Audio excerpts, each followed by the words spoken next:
राधे राधे जी सभी को। चलिए शुरू करते हैं अगला अध्याय, माघ मास अध्याय 17। सबसे पहले हम लेंगे गणेश जी का नाम। बोल गणपति गणेश भगवान की जय, लक्ष्मी नारायण भगवान की जय। आगे की कथा इस प्रकार है। अप्सरा कहने लगी, हे राक्षस। वह ब्राह्मण कहने लगा कि इंद्र इस प्रकार अपनी अमरावतीपुरी को गया, तो हे कल्याणी, तुम भी देवताओं से सेवा किए जाने वाले प्रयाग माघ मास में स्नान करके अपने सभी पापों को दूर करके स्वर्ग में चली जाओ। तो मैंने उस ब्राह्मण के यह वचन सुनकर उनके पैरों में प्रणाम किया और घर में जाकर अपने भाई बांधव, नौकर चाकर, धनादि त्याग कर शरीर को नष्ट होने वाली वस्तु समझकर घर से निकली और माघ में गंगा जमुना के संगम पर जाकर स्नान किया।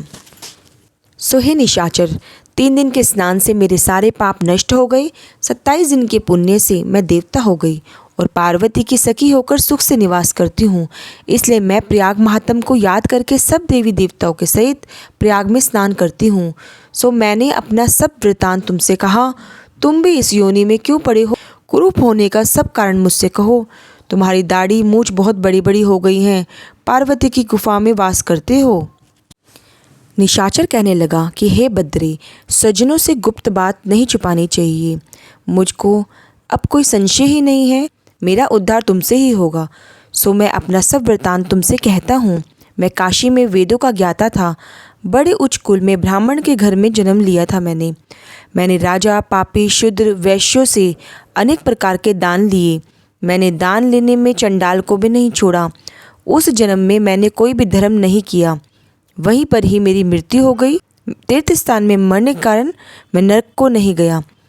पहले 2 बार गिद्ध योनि में, 3 बार व्याघ्र योनि में और 2 बार सर्प योनि में और 1 बार उल्लू की योनि में मैंने जन्म लिया। अब 10वीं बार राक्षस हूँ और सैकड़ों वर्षों से इसी योनि में हूँ। इस स्थान को 3 योजन तक मैंने जंतुहीन कर दिया है। बिना अपराध के बहुत से प्राणियों को मैंने नष्ट किया। इस कारण से मेरा मन अत्यंत दुखी है। हमारे दर्शन से चित्त में कुछ शांति अवश्य आई है, क्योंकि सज्जनों का संग तुरंत ही सुखदायी होता है। मैंने अपने दुख के कारण आपसे कहे, सज्जन लोग दूसरों के दुखों से दुखी होते हैं। अब यह बताओ, इस दुख रूपी समुद्र को कैसे पार कर सकता हूँ? क्या क्षीर सागर हंस को ही दूध देता है, बुगले को नहीं? दत्तात्रेय जी कहने लगे। इस प्रकार उसके वचन सुनकर कांचन मालिन कहने लगी कि हे राक्षस, मैं अवश्य तुम्हारा कल्याण करूंगी। मैंने दृढ़ प्रतिज्ञा की है कि तुम्हारी मुक्ति के लिए प्रयत्न करूंगी। मैंने बहुत बार प्रयाग में स्नान किया। वेद को जानने वाले ऋषियों ने दुखी को दान देने की प्रशंसा की है। समुद्र से जल बरसने से क्या लाभ?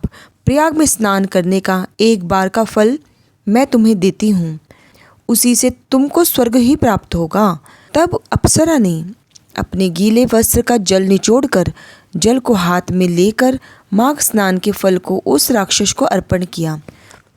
उसी समय पुण्य प्राप्त वह राक्षसी शरीर को छोड़कर तेज में सूर्य के सदृश देवता रूप हो गई। आकाश में विमान पर चढ़कर अपनी कांति से चारों दिशाओं में प्रकाशित करता हुआ शोभायमान हुआ। कहने लगा कि ईश्वर ही जानता है तुमने कितना मुझ पर उपकार किया।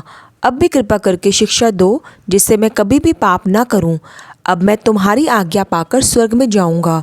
तब कंचन मालिन ने कहा कि सदैव धर्म की सेवा करो, काम रूपी शत्रु को जीतो, दूसरों के गुण और दोषों का वर्णन मत करो, शिव और वासुदेव का पूजन करो, इस देह का मोह मत करो, पुत्र, पत्नी, धनादि आदि का ममता से त्यागो, सब बोलो, सत्य बोलो, वैराग्य भाव धारण कर लो। मैंने जो तुमसे कही है वही धर्म के लक्षण हैं। अब तुम देवता रूपी होकर शीघ्र ही स्वर्ग को जाओगे।